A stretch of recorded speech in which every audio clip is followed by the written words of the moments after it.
Good evening, and good evening. I hope you're all well. How are we all doing? Tonight we're going to be talking about sell it, then build it. Sell it, then build it. This is one of the most powerful strategies in terms of just thinking about the best way to get an idea out there, get it making money, and validate it before you invest heavily in it. And I'll give you some context. I have seen people come up with amazing ideas and never launch them because of needing it to be perfect, number one.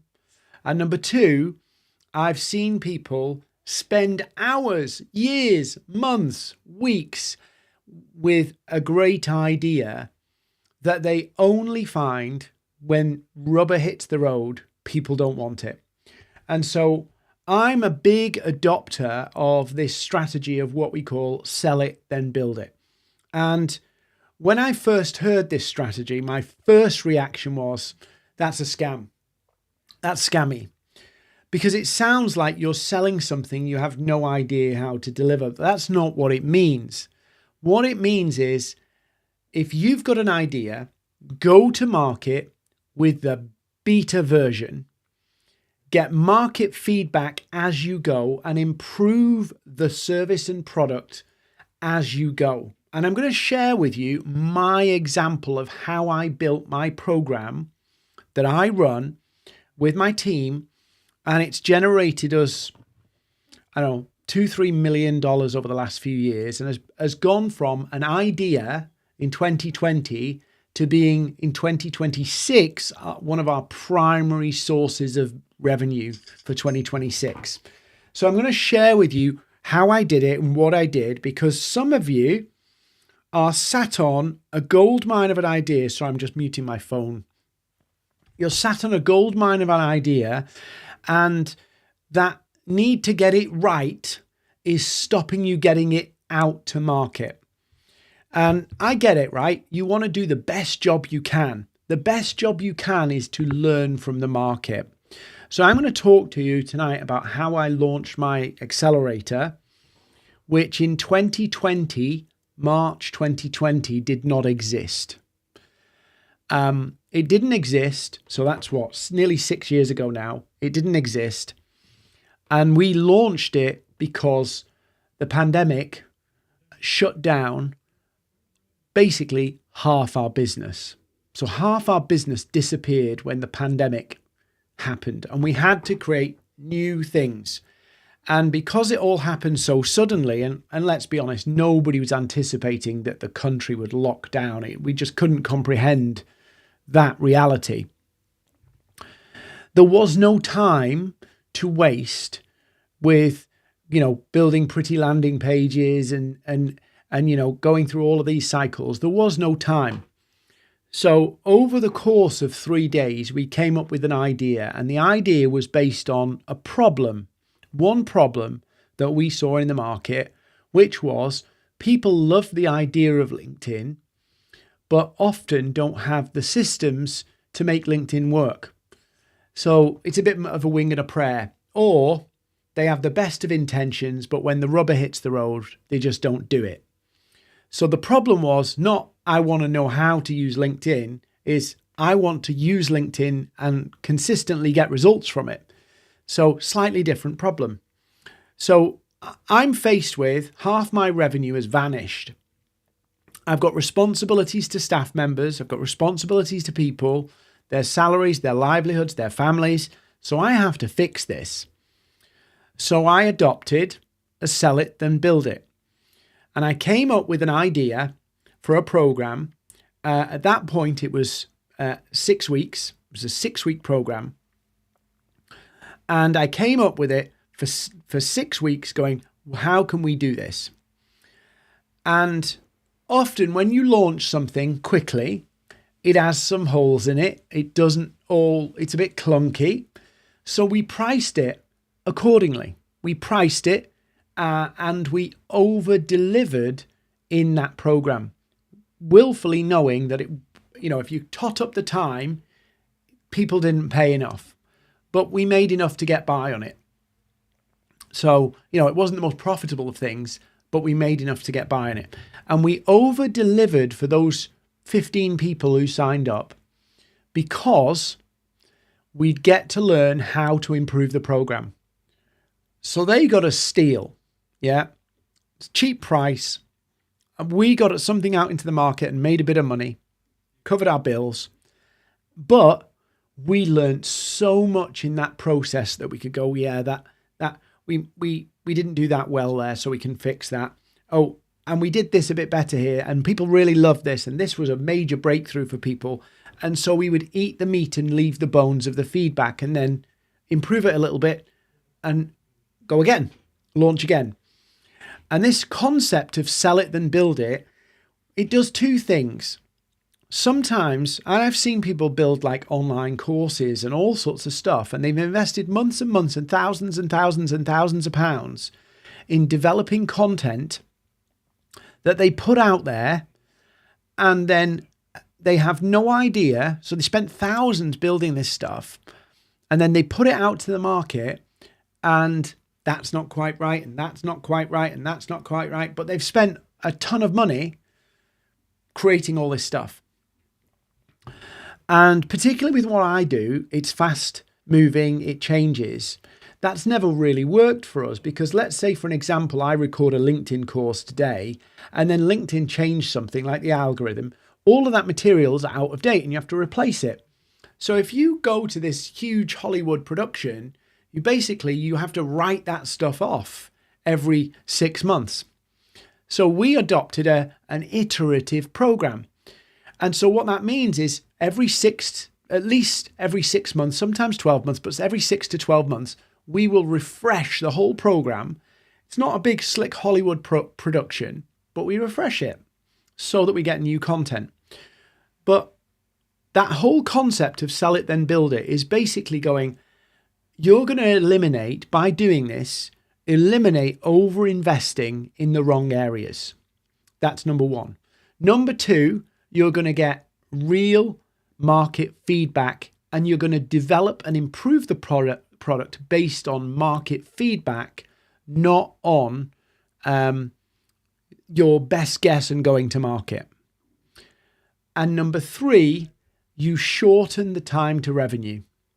Yeah, those three things, literally will massively improve the way you do it. So sell it, then build it. I'm a big believer in it. If you've got an idea for a service and you know you can help people with this service, I don't mean just make an idea up and then figure out how to solve it. I mean, you have an idea of how to solve it. You have a way to solve it, but maybe some of the mechanics need a little bit of refinement.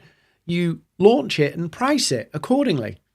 Price it so you don't lose, you're not borrowing money to do it, but don't price it at the full value, and then over deliver so that you get that feedback of what you need to improve.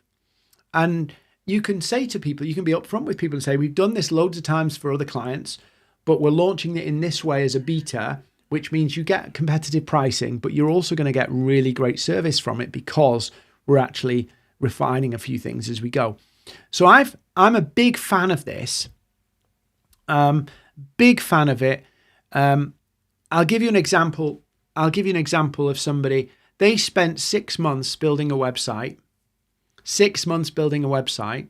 Spent thousands of pounds on it, and then didn't have any bandwidth or any marketing budget or any energy left after doing it all. Like the hill was getting it all done. Climbing that mountain was getting it all done.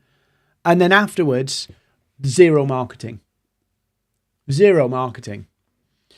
Yeah. So this is the concept of just not burning all your energy and burning all your, financial resource, your mental energy, or your focus on making something perfect that you have no idea if it's going to work. And I'll give you another idea, another concept of this. And as you know, I'm talking generally about social media right now.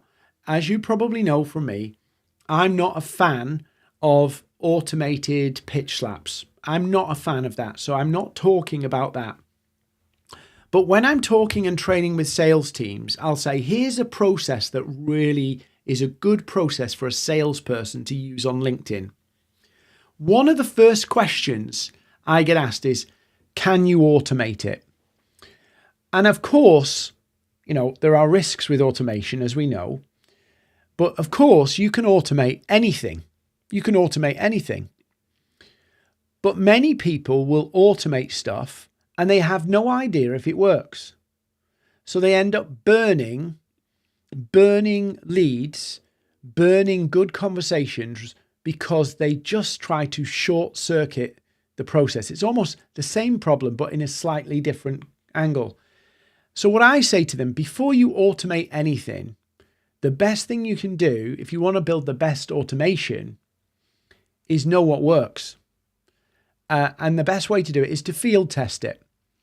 So sell it, then build it. Field testing, whichever you want to call it, is, okay, I've got a theory that these messages and this kind of process would work.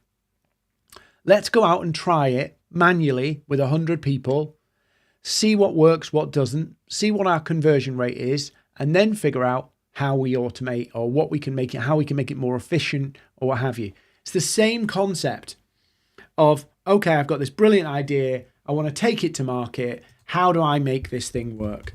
And literally what that allowed me to do, what that did was massively help me shift from going, oh, I need this, I need this, I need this, I need this, to I could launch with a Google Doc, a one-pager.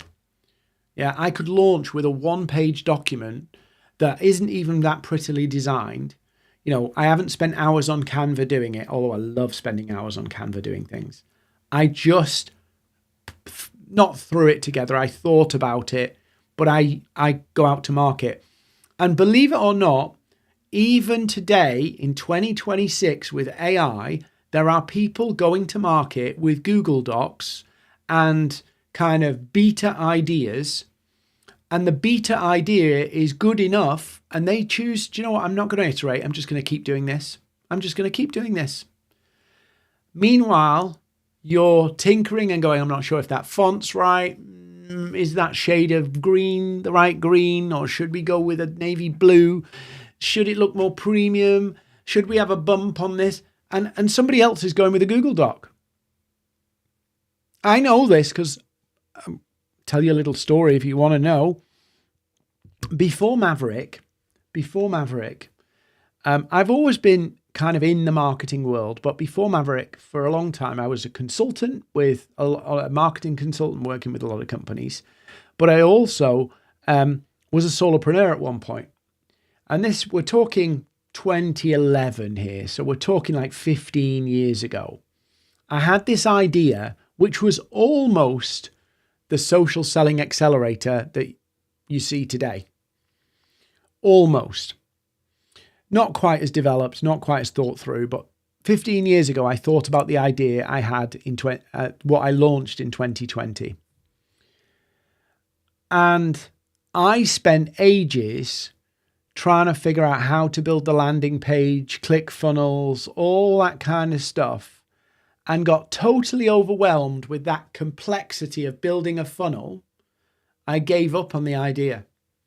Literally 10 years before I launched it, and I know I kicked myself about this, 10 years before I launched it, I had a go and got obsessed with the systems and the mechanics and all the complexity of marketing to actually launch it, that I overwhelmed myself, couldn't do it. And I was a solopreneur at the time. I didn't have a lot of money, so I couldn't afford to hire somebody to help me. And so I quit on it. 10 years before I actually launched it. And 10 years later, I launched it with a very crappy, really, on reflection, Google Doc with some images dropped in. That's how I did it 5 years ago. And yet I had that idea 10 years ago because I added so much complexity in it on the first round. It was just too much. I actually tried to do something at that time beyond my skill set. And that was the breaking point for me. If I'd have just done a simple Google Doc back then, I don't even know Google Docs were a thing then. I don't remember. Or, a Word doc, a PDF back then, and got it out, where could I have been today? That's why I believe in sell it, then build it. It's not this kind of bait and switch. I'm going to sell you something I have no idea how to solve. It's not over engineering something when you don't have proof of concept. If I want to rebuild the accelerator now, because it's proven, I know it's worth every penny. But I didn't know that when I started, and I didn't know that 15 years ago. So this concept of sell it, then build it, the reason why I'm sharing it tonight, even though it's not strictly a LinkedIn thing or getting clients thing, is that sometimes you've got ideas that could really fly, but you add too much upfront complexity rather than going, let's go proof of concept with the offer or the idea. It doesn't mean you wing it, but you go to market with a beta version of your service, your consulting package, your auditing, whatever that is.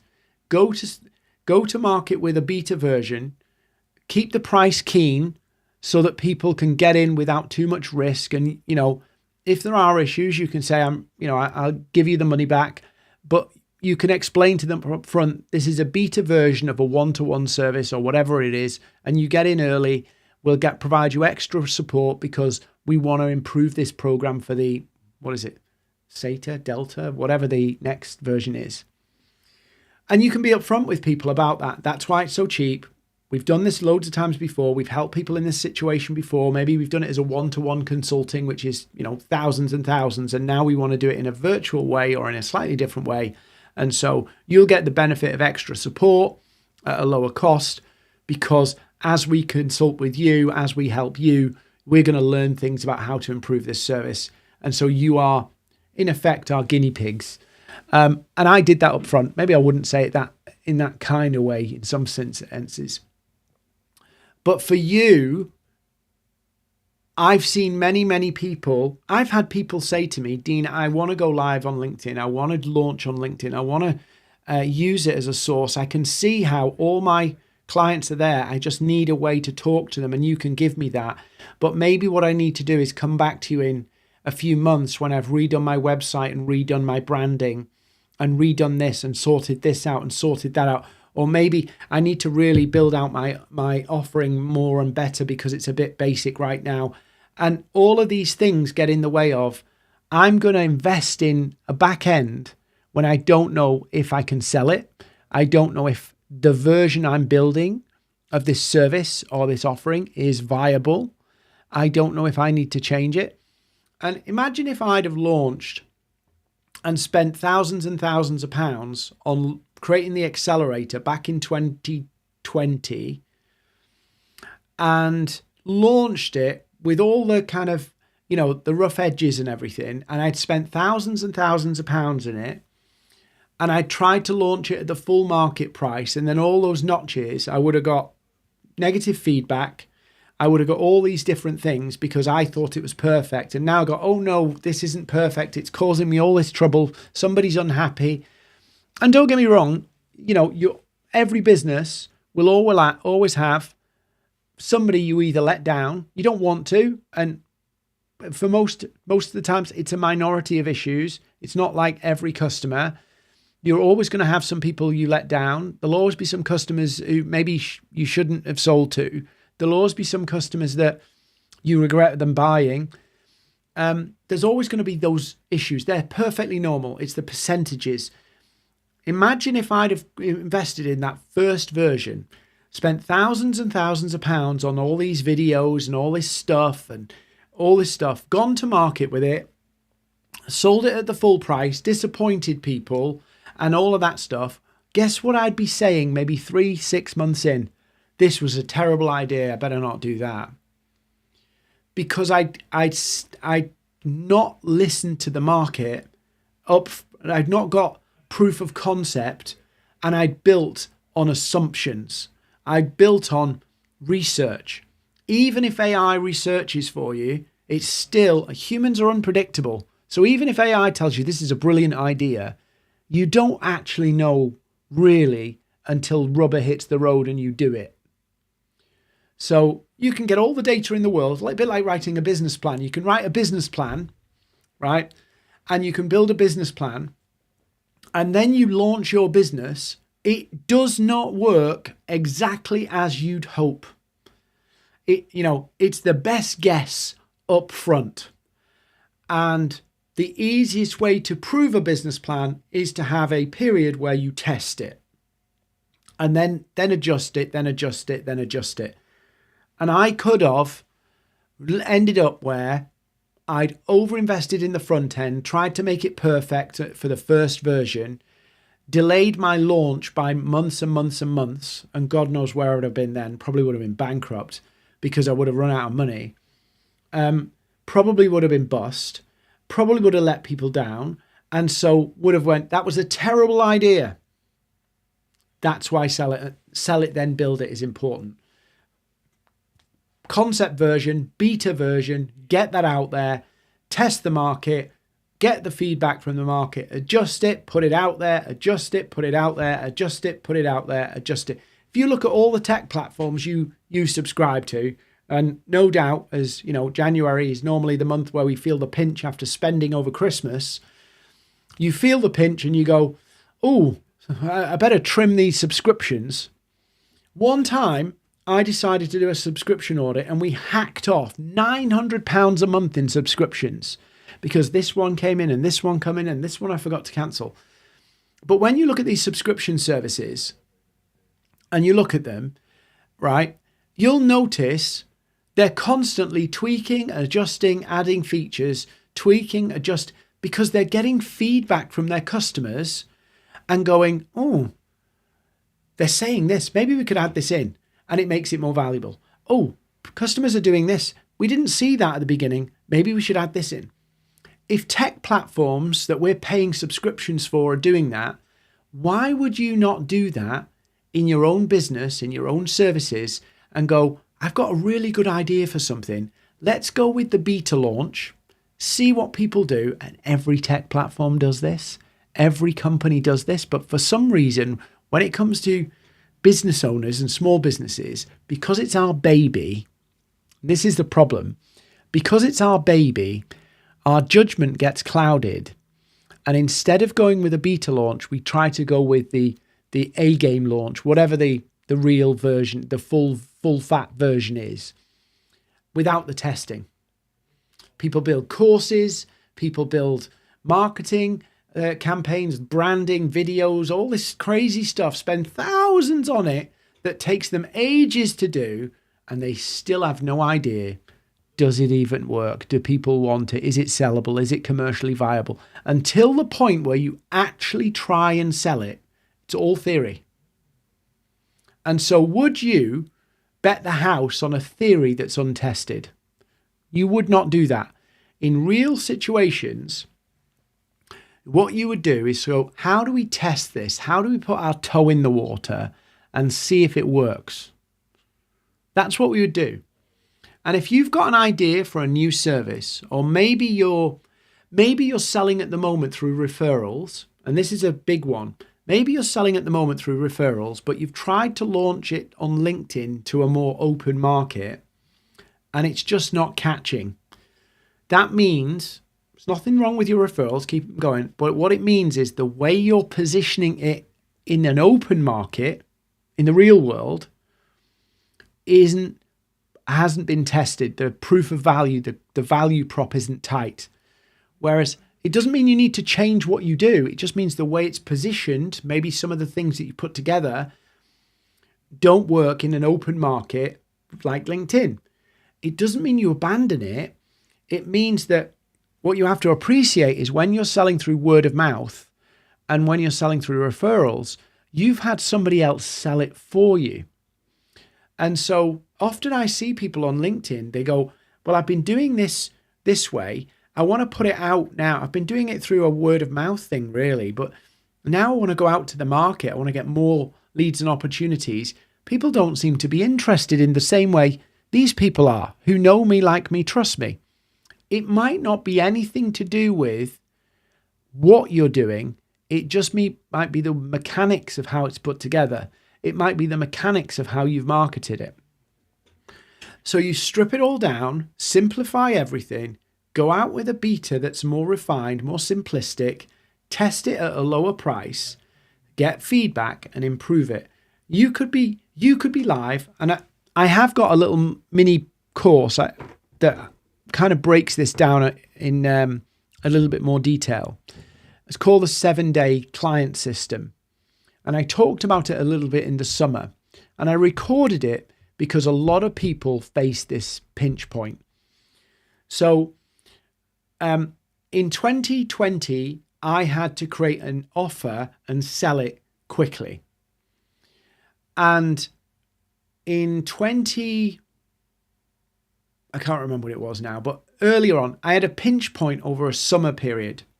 So over the summer, it's different in different countries, but in the UK, summer can either be really busy or a ghost town. So this particular summer, it's going to kill me when that was now, whether it's 2017 or 2016. In this summer, we had a few client projects get stalled because of people on holiday, maternity leave.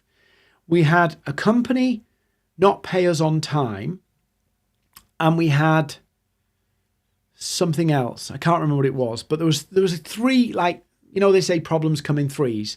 It was summer and three things hit us just before the end of the month. I think it was somebody didn't pay us on time, or a PO hadn't been put on an invoice, or customer hadn't got a PO, and so it was getting tied up in accounting ping pong. And so we end up with this perfect storm. And so I've got payroll to do at the end of the month, and I'm just over a week away from payroll. And I'm like, what do I do? I can't let people down. And so the option was borrow money and all this kind of stuff. And I didn't have much money back then because we'd had a bit of a rough ride. I put together a one-page offer. Yeah, one-page offer really quickly. And I just went out to 76 people with this one-page offer and said, hey, I've got this going on. I put a deadline on it and said, if you want to do it, sign up by Friday. I think it was just writing content for some people, giving them 3 months worth of a bank of content.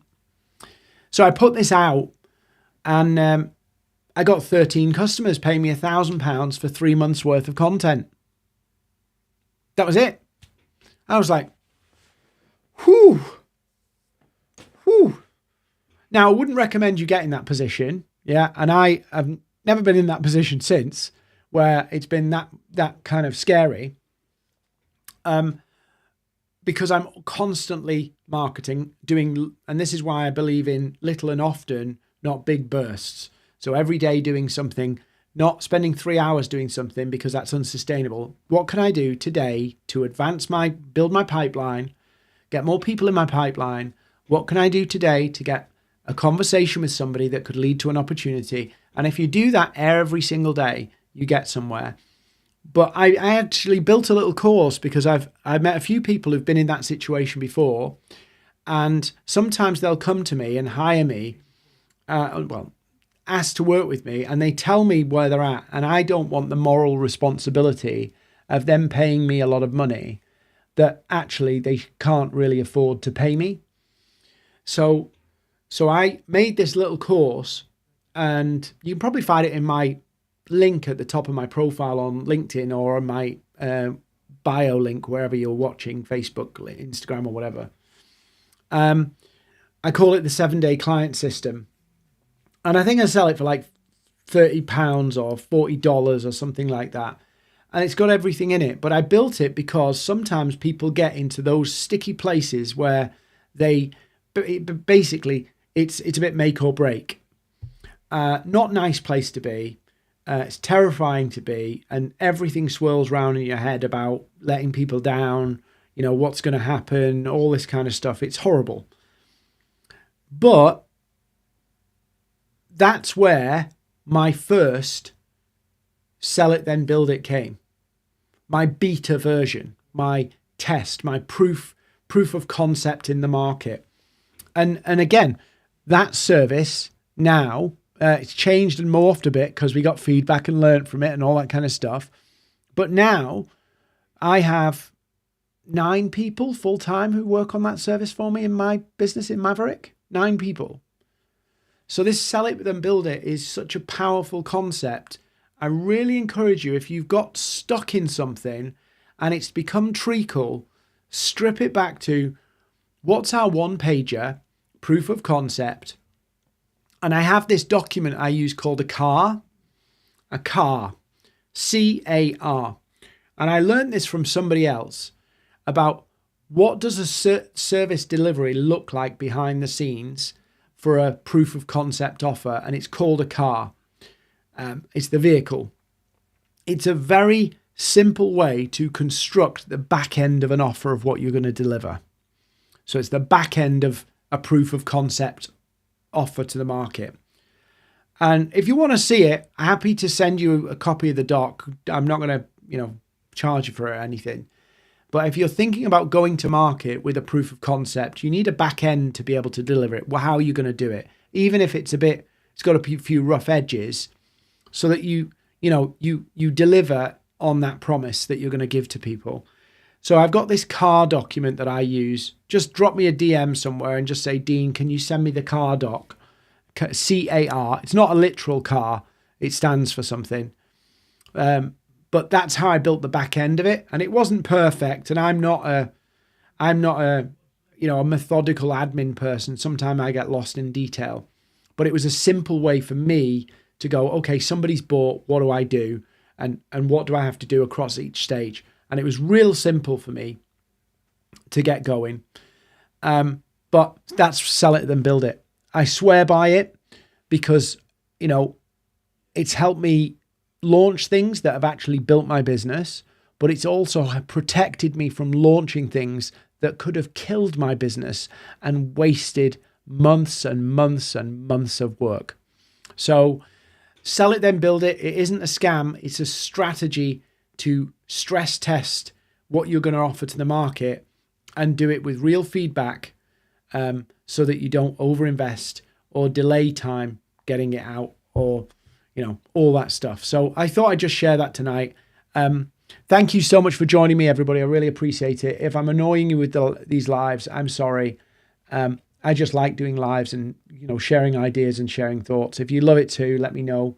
Drop me a DM, drop me a message and let me know. If there's things that you'd love me to talk about that maybe you're struggling with and you want somebody to sound it out just on a live, just drop me a DM, say, Dean, I'd love to know your thoughts on this, and I'll do a live on it. Also, I'm thinking about doing a series. Maybe it's a once a week thing where people will send me their profile URLs and I will, in a nice way, roast their profile, but also roast how they're positioning themselves to the market. So it's a bit more than just, do a new banner or your banner should be better. It's actually, what does this say to your customers, to your target audience? Would it generate leads? Would it convert people? Would it help them educate? So I'm thinking about doing that.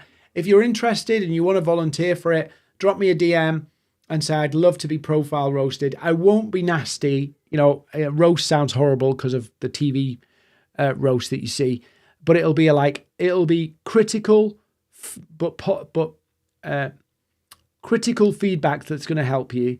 We'll have a bit of a fun with it, but also I'll go in depth to your offer and go, this is what I think you should change. This is what I think. And it'll give you some ideas on how to improve it. But let me know on that if you're interested. If you want to volunteer for it, let me know.